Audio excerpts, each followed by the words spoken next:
আসসালামু আলাইকুম। এখন আমরা আছি হচ্ছে কি বিধাননগর কলেজের মধ্যে। তো এখান থেকে আপনাদেরকে একটা বার্তা দিতে চাই, শুধুমাত্র এই উদ্দেশ্যে আমাদের এই ভিডিওটি বানানো।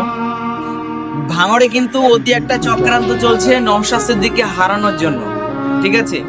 কিন্তু তারা কোনোভাবে সফল হতে পারছে না। এখন তারা কি করছে, বাড়ি বাড়িতে গিয়ে বুথে বুথে গিয়ে কিন্তু চাল দিচ্ছে, টাকা দিচ্ছে, ঘর দিচ্ছে। অন্য অন্য জায়গায় কিন্তু এত ঘর দেয় না যতটা ভাঙড়ে দিচ্ছে। তো এই বিষয়টা আমাদেরকে অবশ্যই একটু খেয়াল রাখা দরকার।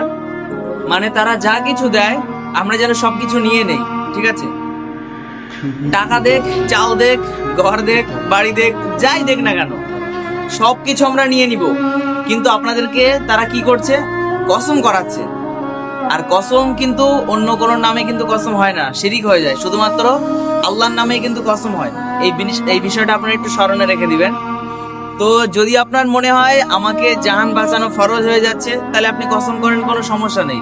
শুধুমাত্র 3টি রোজা রেখে দিবেন, আপনার কসমের কাফারা কিন্তু শোধ হয়ে যাবে। তো তারা যা কিছু দেয় সবকিছু নিয়ে নেন। ভোটের সময় 29 তারিখে একেবারে কিন্তু 5 নম্বর নওশাদ সিদ্দিকীর নামে কিন্তু তারা আর একটা নামের প্রার্থী বসিয়েছে। 20টির মতো প্রার্থী আছে। তো 1 থেকে 5 নম্বরের মধ্যে আছে নওশাদ সিদ্দিকী ভাইজান। তো সেখান থেকে অবশ্যই সেই নওশাদ সিদ্দিকী ভাইজানকে আপনারা জেতানোর চেষ্টা করবেন, তাহলে আপনার দাদু দাদির কবর কিন্তু সুরক্ষা থাকবে।